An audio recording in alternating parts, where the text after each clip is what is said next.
ஓம் சாந்தி. 19/8/2026 சாக்கார முரளி.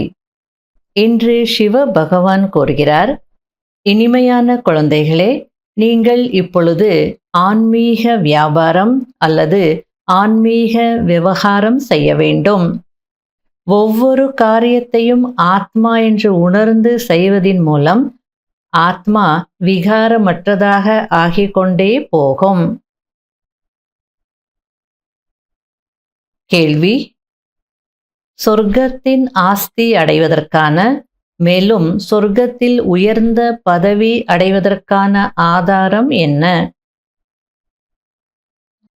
பதில்: பிரம்மா குமார் பிரம்மா குமாரியாக ஆகி இருக்கிறீர்கள் என்றால் சொர்க்கத்தின் ஆஸ்தி கிடைத்துவிடும். ஆனால் உயர்ந்த பதவிக்கு ஆதாரம் படிப்பு. ஒருவேளை தந்தையினுடையவராக ஆகி நல்ல முறையில் படிப்பை படித்துக்கொண்டே இருந்தால், முழுமையாக தூய்மையானால் அப்போது ராஜ்ய பதவி கிடைக்கும். யாராவது முழுமையாக படிப்பு படிக்கவில்லை, கர்ம பந்தனம் இருக்கிறது, முழுமையாக தூய்மையாகவில்லை, மேலும் ஷரீரத்தை விட்டுவிட்டார்கள் என்றால் பிரஜைகளில் சாதாரண பதவி அடைவார்கள். ஓம் சாந்தி. ஆன்மீக குழந்தைகளுக்கு ஆன்மீக தந்தை புரிய வைத்துக் கொண்டிருக்கிறார். இங்கு ஆன்மீக வியாபாரம் அல்லது ஆன்மீக விவகாரம் நடந்து கொண்டிருக்கிறது. அதாவது ஹிந்தியில காரோபார் அப்படின்னு ஒரு வார்த்தை, அதுக்கு வியாபாரமும் சொல்லலாம், விவகாரம் அப்படின்னும் சொல்லலாம். உண்மையில் நம்ம பார்த்தோன்னா ஆன்மீக வியாபாரம் தானே செய்கிறோம். ஞான ரத்னங்களை மற்றவங்களுக்கு கொடுக்குறோம், முழு கல்பத்திற்கான பாக்கியத்தை அடைகிறோம், புண்ணியத்தை சம்பாதிக்கிறோம், நம்முடைய எதிர்காலத்தை உருவாக்கிக்கிட்டு இருக்கிறோம். அதே நேரத்தில் ஆன்மீக விவகாரம் செய்துட்டு இருக்கீங்க அப்படின்னா ஆத்ம உணர்வில் இருந்து செய்கிறீங்க, ஆத்மாவை பார்த்து செய்கிறீங்க. ஆகையால் இங்கு ஆன்மீக வியாபாரம் அல்லது விவகாரம் நடந்து கொண்டிருக்கிறது அப்படின்றார். மற்றபடி உலகம் முழுவதும் பௌதீக வியாபாரம் அல்லது பௌதீக விவகாரம் நடந்து கொண்டிருக்கிறது. உண்மையில் ஆத்மாக்களின் காரியங்கள் தான் நடக்கிறது. சரீரத்தில் ஆத்மாவே இல்லைன்னா யார் என்ன வியாபாரம் செய்ய முடியும், யார் என்ன விவகாரம் செய்ய முடியும்? ஆத்மாவை வைத்துதான் எல்லாமே அப்படின்னு சொல்றார். ஆத்மாதான் இந்த சரீரத்தின் மூலம் படிக்கிறது, நடிக்கிறது, பாவகர்மம் செய்கிறது. அதனால்தான் பதித ஆத்மா, அதாவது தூய்மையற்ற ஆத்மா, பாவாத்மா என்று சொல்லப்படுகிறது. ஆத்மாதான் அனைத்தையும் செய்கிறது. இந்த நேரத்தில் மனிதர்கள் அனைவரும் தேக அபிமானத்தில் இருக்கிறார்கள். நான் ஆத்மா என்று புரிந்து கொள்வதற்கு பதிலாக நான் இன்னாராக இருக்கிறேன், இந்த வியாபாரம் செய்கிறேன் என்று நினைக்கிறார்கள். புது ஆத்மாக்களுக்கு நம்ம கிளாஸ் எடுக்கும் போது சொல்லுவோம் இல்லையா, நீங்க யாருன்னு கேட்டா என்ன சொல்வீங்க? நான் டாக்டர், நான் இன்ஜினியர், நான் டீச்சர் அப்படிலாம் சொல்வீங்க. அது உங்களுடைய தொழில். நீங்க யாரு அப்படின்னு கேட்போம் இல்லையா? ஆகையில என்ன தொழில் செய்கிறாங்களோ, நான் டாக்டர், நான் இன்ஜினியர், நான் விவசாயி, நான் வியாபாரி அப்படின்னு நினைக்கிறாங்க. யாருக்குமே நான் ஆத்மான்ற விஷயம் தெரியாது. அப்படி ஒருவேளை அவங்களுடைய பெயர் சொன்னால், நான் கோபாலகிருஷ்ணன், நான் ராமகிருஷ்ணன் அப்படின்னு பெயர் சொன்னால் அதுவும் ஷரீரத்தினுடைய பெயர் தானே. ஆகையால பாபா ஷரீரத்தின் பெயரை தான் பயன்படுத்துகிறார்கள். இதைதான் தேக அபிமான உலகம் என்று சொல்லப்படுகிறது. அதாவது இறங்கும் கலையில் செல்லும் உலகம். சத்யுகத்தில் இதுபோல் இருக்காது. அங்கு ஆத்மா அபிமானிகளாக இருப்பார்கள். இப்பொழுது நீங்கள் ஆத்மா அபிமானிகளாக ஆக்கப்படுகிறீர்கள். தன்னை ஆத்மா என்று நிச்சயம் செய்யுங்கள். அதாவது நான் ஆத்மா இந்த ஷரீரம் என்ற ஆடையை அணிந்து நடிப்பை நடிக்கிறேன். அந்த உலகாய நடிகர்களும் கூட விதவிதமான ஆடைகளை மாற்றி நடிப்பை நடிக்கிறார்கள்.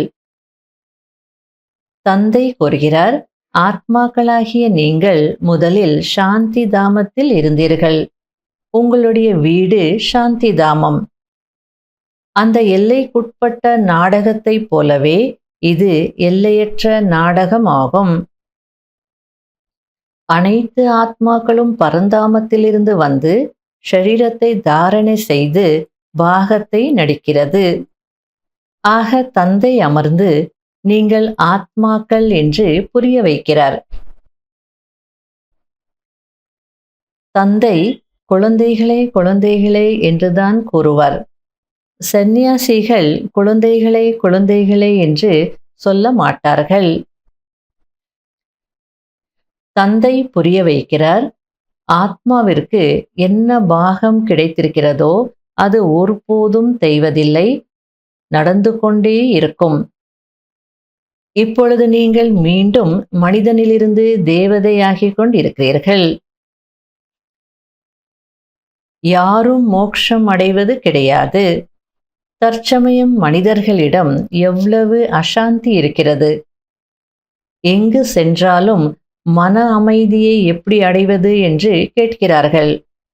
தேக அபிமானத்தில் வந்து இதுபோல் கேட்கிறார்கள்.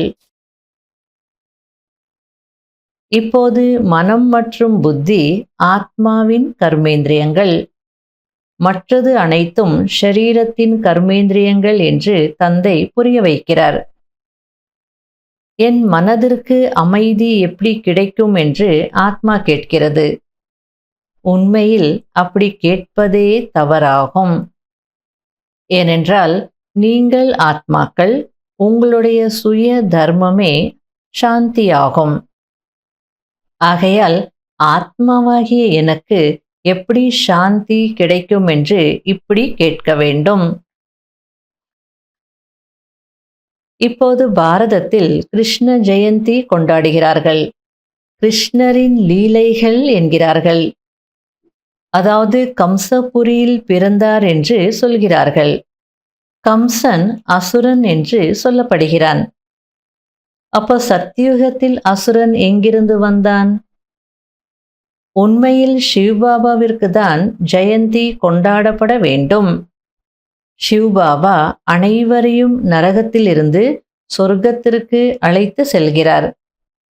ஆனால் அவருடைய லீலைகள் என்று எதுவும் இல்லை. அதாவது கிருஷ்ணருக்கு சரீரம் இருக்கிறதுனால இங்கே பிறந்தாரு, அங்கே வளர்ந்தாரு, அசுரர்களை சம்ஹாரம் செய்தாரு, பானையை உடைத்தாரு, ஆடையை திருடினாரு அப்படின்னு எல்லாம் கதை கதையா லீலைகள் அப்படின்னு சொல்லுவாங்க. சிவபாபா பிறக்கிறதே இல்லை, சரீரமே இல்லை, ஆனால் அவர் தான் இருக்கிறதுலே பெரிய காரியம் செய்கிறார். இந்த நரகத்தை சொர்க்கமாக ஆக்குறார். இதுதான் அவருடைய பெரிய லீலை. ஆனால் சரீரம் இல்லாததுனால அவருடைய லீலைகள் என்று எதுவுமே இல்லை அப்படின்றார். இப்போது அனைவரையும் தூய்மையாக்குவதற்காக எல்லையற்ற தந்தை வந்திருக்கிறார். அவர்கள் அனைவரும் கலியுகத்தில் இருக்கிறார்கள். நீங்கள் இப்போது சங்கமத்தில் இருக்கிறீர்கள். இப்போது நீங்கள் தூய்மையற்ற உலகத்திற்கு செல்லக்கூடாது. இது கல்யாணக்காரி யுகம். தந்தை அனைவருக்கும் நன்மை செய்கிறார். ஆகையால நன்மை ஏற்படுகின்ற இந்த உலகத்தை விட்டுட்டு அந்த தூய்மையற்ற உலகத்திற்கு போயிடக்கூடாது அப்படின்றார். இங்கு அனைவரும் ஏழைகளாக, அனாதைகளாக ஆகிவிட்டிருக்கிறார்கள். வீட்டிற்கு வீடு சண்டைகள் இருக்கிறது. ஒருவரை ஒருவர் கொலை செய்வதற்கும் கூட தயங்குவதில்லை. அதனால்தான் இதை நாஸ்திகர்களின் உலகம் என்று சொல்லப்படுகிறது. அதாவது என்னை கேட்பதற்கு யார் இருக்காங்க, நான் என்ன வேணாலும் செய்வேன் அப்படின்னு இருக்கிறாங்க. ஆஸ்திகர்கள் அப்படின்னா ஏதோ கொஞ்சம் பழி பாவத்திற்கு அஞ்சுவாங்க. ஆத்ம அபிமானியாகி இருந்தீர்கள் என்றால் தந்தையாகிய என்னுடைய நினைவு வரும். மற்றபடி இதுவோ விகார உலகம். விஷக்கடலில் மூழ்கி எழுந்து கஷ்டப்பட்டு கொண்டிருக்கிறார்கள். படகோட்டியே எங்களுடைய படகை கரை சேர்த்து விடுங்கள் என்று பாடவும் செய்கிறார்கள். ஒரு தந்தைதான் படகோட்டி ஆவார். இந்த ஷரீரத்தை இங்கேயே விட்டு விடுவீர்கள். மற்றபடி ஆத்மாக்களை தான் அக்கறைக்கு சாந்தி தாமத்திற்கு அழைத்து செல்வார். அங்கிருந்து பிறகு சுகதாமத்திற்கு அனுப்பி வைப்பார். இப்போது நீங்கள் பரம்பிதா பரமாத்மாவின் ஸ்ரீமத் படி நடந்து உயர்ந்தவர்களாக ஆகிறீர்கள். இது எவ்வளவு மறைமுகமான ரமணீகமான விஷயமாக இருக்கிறது. அதாவது இது எவ்வளோ மறைமுகமான விஷயம் அப்படின்றார். உள்ளுக்குள்ளதான் எல்லாம் நடக்குது. ஒரு கம்பளி பூச்சியை பார்த்தவங்க இதுதான் பட்டாம்பூச்சி ஆகுது அப்படின்னு நம்புவாங்களா? அது போல நீங்க உள்ளுக்குள்ளே இப்ப மாறிட்டு இருக்கீங்க. அதுக்கப்புறம் அழகானவர்களாக வெளிவருவீங்க. அதனால மறைமுகமான விஷயம் அழகான விஷயம் அப்படின்றார். குழந்தைகளாகிய நீங்கள்தான் புரிந்து கொள்ள முடியும். மற்றவர்களுக்கு புரியவே புரியாது. அடுத்தது பாபா குடும்பத்துல இருக்கிறவங்க ஞானத்துக்கு வரணும்னா 2 பேர் வந்தா நல்லா இருக்கும் அப்படின்னு சொல்றார். வண்டியில் 2 சக்கரமும் தூய்மையாக இருந்தால் நன்றாக ஓடும். இருவரும் தூய்மையாக இருக்கும் போது ஞான சிதையில் அமர்ந்து விடுவார்கள். இல்லை என்றால் பிரச்சனைகள் ஏற்படும். சாக்கார் பாபா இருக்கும்போது மதுபனுக்கு போவாங்க இல்லையா? அப்போ அந்த குரூப்பை மீட் பண்ண வைக்கும் போது அந்த நிமித்த சகோதரி பக்கத்தில் உட்காந்துட்டு, பாபா இவங்க அதர்குமார், இவர் மட்டும்தான் ஞானத்தில் இருக்கிறார், இவருடைய மனைவி ஞானத்தில் இல்லை அப்படின்னு இன்ட்ரடியூஸ் பண்ணுவாங்க. அப்போ பாபா அவங்கள பார்த்துட்டு, ஓ நீங்கள் ஒரு சக்கர வண்டியா? சர்க்கஸில் தான் ஒரு சக்கர வண்டி யூஸ் பண்ணுவாங்க. அதனால் முதல்ல மனைவிக்கு ஞானம் கொடுத்து கூட்டிட்டு வா அப்படின்னு சொல்லுவாராம். ஒரு சக்கர வண்டியில் எவ்வளோ பேலன்ஸ் பண்ண முடியும்? கஷ்டம் இல்லையா? அதனால 2 சக்கரமும் இருந்தால்தான் ஞான மார்க்கத்தில் நீங்கள் சுமூகமாக போக முடியும் அப்படின்னு சொல்லுவாராம். அதே நேரத்தில் 2 பக்கமும் உறவை கட்டி காப்பாற்ற வேண்டும் என்று தந்தை குழந்தைகளுக்கு புரிய வைக்கிறார். இல்லறத்தில் இருந்து கொண்டே தூய்மையாக வேண்டும் என்று ஸ்ரீமத் சொல்கிறது. முழுமையாக தூய்மையாகுங்கள், அதாவது முழு வைஷ்ணவர்களாக ஆகுங்கள். மேலும் விஷ்ணுபுரி ராஜ்யத்தை அடையுங்கள். நல்லது. இனிமையிலும் இனிமையான தேடி கண்டெடுக்கப்பட்ட செல்ல குழந்தைகளுக்கு மாத்பிதா பாப் தாதாவின் அன்பு நினைவுகள் மற்றும் குட் மார்னிங். ஆன்மீக குழந்தைகளுக்கு ஆன்மீக தந்தையின் நமஸ்காரம். கடைபிடிக்க வேண்டிய முக்கியமான சாராம்சம். முதல் பாயிண்ட், யோகத்தின் மூலம் கர்ம பந்தனத்தின் கணக்கு வழக்குகளை முடித்துவிட்டு தூய்மையாக வேண்டும். ஞான சிதையில் அமர வேண்டும். முழுமையிலும் முழுமையான வைஷ்ணவராக, அதாவது தூய்மையாக ஆக வேண்டும். 2வது பாயிண்ட், தன்னுடைய அமைதி என்ற சுய தர்மத்தில் நிலைத்திருக்க வேண்டும். அனைவருக்கும் சாந்திதாமத்தின் நினைவை ஏற்படுத்த வேண்டும். ஒருபோதும் அசாந்தியானவராக ஆகக்கூடாது. வரதானம், சப்தத்திற்கு அப்பாற்பட்ட நிலையில் நிலைத்திருந்து அனைத்து குணங்களின் அனுபவம் செய்யக்கூடிய மாஸ்டர் விதை ரூபம் ஆகுங்கள். எப்படி விதையில் முழு மரமும் அடங்கி இருக்கிறதோ அதேபோல் சப்தத்திற்கு அப்பாற்பட்ட நிலையில்தான் சங்கம யுகத்தின் அனைத்து விசேஷ குணங்களும் அனுபவத்தில் வரும். மாஸ்டர் விதை ரூபம் ஆகுவது என்றால் சாந்தி மட்டுமல்ல, ஆனால் சாந்தியின் கூடவே ஞானம், அத்தீந்திரிய சுகம், அன்பு, ஆனந்தம், சக்தி போன்ற அனைத்து முக்கிய குணங்களையும் அனுபவம் செய்ய வேண்டும். இந்த அனுபவம் தனக்கு ஆகுவது மட்டுமல்ல, மற்ற ஆத்மாக்களும் கூட அவர்களுடைய முகத்தின் மூலம் அனைத்து குணங்களையும் அனுபவம் செய்வார்கள். அதாவது நாம சப்தத்தை கடந்து பீஜரூப நிலையில இருந்தோம் அப்படின்னா நமக்கு கண்டிப்பா அனுபவம் ஆகுது. சாந்தி மட்டும் இல்லை, அத்தீந்திரிய சுகமும் அனுபவம் ஆகுது, ஞானமும் அனுபவம் ஆகுது, அன்பு, ஆனந்தம், சக்தி எல்லாமே அனுபவம் ஆகுது. இந்த பீஜரூப நிலையினுடைய விசேஷ தன்மை என்னன்னா, தனக்கு மட்டும் அனுபவம் என்று அப்படி இல்லை, யாரெல்லாம் நம்மை பார்க்குறாங்களோ நம்ம மூலம் அவங்களும் அந்த குணங்களை அனுபவம் செய்வாங்க. ஆக ஒரு குணத்தில் அனைத்து குணங்களும் அடங்கி இருக்கிறது. ஸ்லோகன்: நல்லதை தாரணை செய்யுங்கள், ஆனால் அந்த நல்லதினுடைய பிரபாவத்தில் வந்து விடாதீர்கள். சில நேரங்களில் யாருக்காவது ஒரு நல்ல விசேஷ குணம் இருக்கும், நீங்கள் அதை பார்த்து அந்த நல்ல விஷயத்தை தாரணை செய்யுங்க. ஆனால் அவங்களுக்குள்ள இருக்கே அப்படின்னு சொல்லி அந்த பிரபாவத்தில் அவங்க அவ்வளோ நல்லவங்க, அவங்களுக்குள்ள அவ்வளோ நல்ல குணம் இருக்குன்னு அவங்களுடைய பிரபாவத்தில் போகக்கூடாது அப்படின்றார். அவ்யக்த சமிகை: தூய்மை பிராமண ஆத்மாக்களாகிய உங்களுடைய ஆதி அனாதி சம்ஸ்காரமாக இருக்கிறது. இந்த இயல்பான சம்ஸ்காரத்தின் மூலம் கனவில் அல்லது சங்கல்பத்தில் கூட தூய்மையற்ற தன்மை எமர்ஜாக கூடாது. அப்படின்னா அந்த அளவிற்கு உங்களுடைய சம்ஸ்காரம் நேச்சுரலாக இருக்கணும், தூய்மையின் சம்ஸ்காரம். அதாவது சங்கல்பம் வருவது, அதை வெற்றி அடைவது, அதற்கும் மேல அதை இயல்பான சம்ஸ்காரமாக ஆக்கி கொள்ளுங்கள். அப்போது இந்த சப்ஜெக்டில் முயற்சி செய்வதற்கான அவசியம் இருக்காது. ஓம் சாந்தி.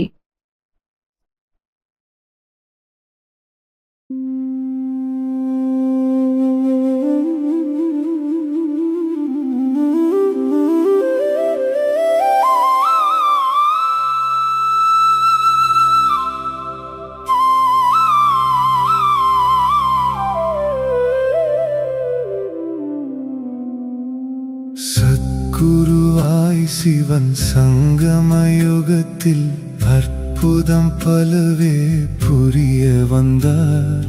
கல்பத்தில் ஒரு முறை கலியுக முடிவில் சொர்க்கத்தை அடைந்திட வழியும் சொன்னார்.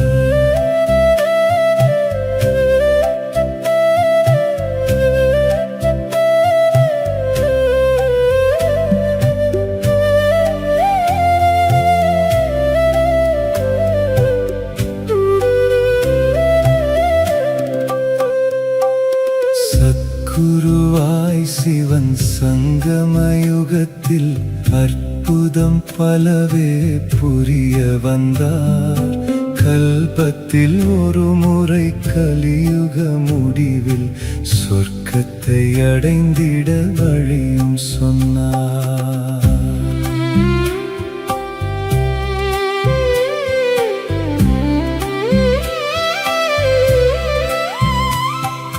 முக்தியும் ஜீவன் முக்தியும் அடையும் முறைகளை வகுத்து தந்தார்.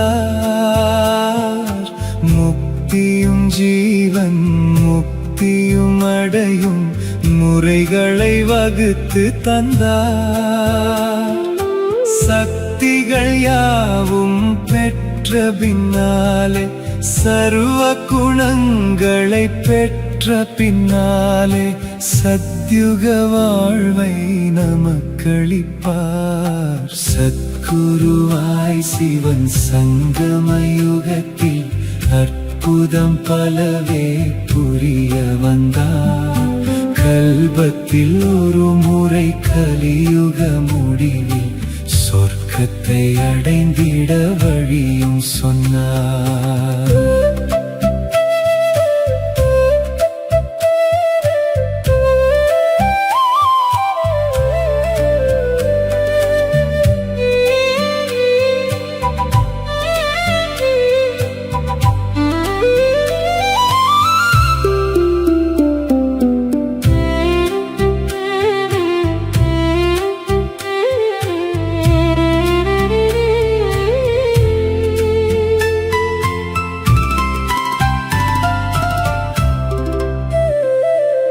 வாய்மையும் வாழ்வில் தூய்மையும் கொள்ள வழிகளை நமக்கு சொல்வார். வாய்மையும் வாழ்வில் தூய்மையும் கொள்ள வழிகளை நமக்கு சொல்வார். நேர்மையுடன் அவர் வழி நடந்தாலே, நேசமுடன் நீ தினம் நினைத்தாலே, நித்திய இன்பத்தை நமக்களிப்பார். சத்குருவாய் சிவன் சங்கமயுகத்தில் அற்புதம் பலவே புரிய வந்தார். கல்பத்தில் ஒரு முறை கலியுக முடிவில் சொர்க்கத்தை அடைந்திட வழியும் சொன்னார்.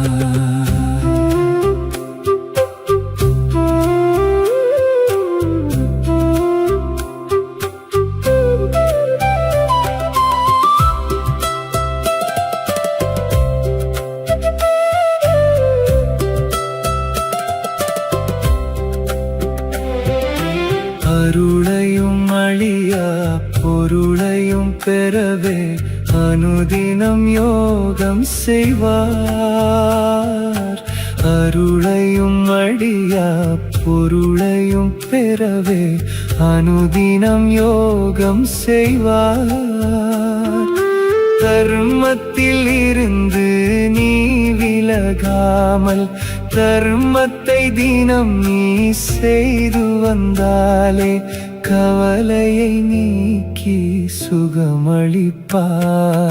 சத்குருவாய் சிவன் சங்கமயுகத்தில் அற்புதம் பலவே புரிய வந்தார்.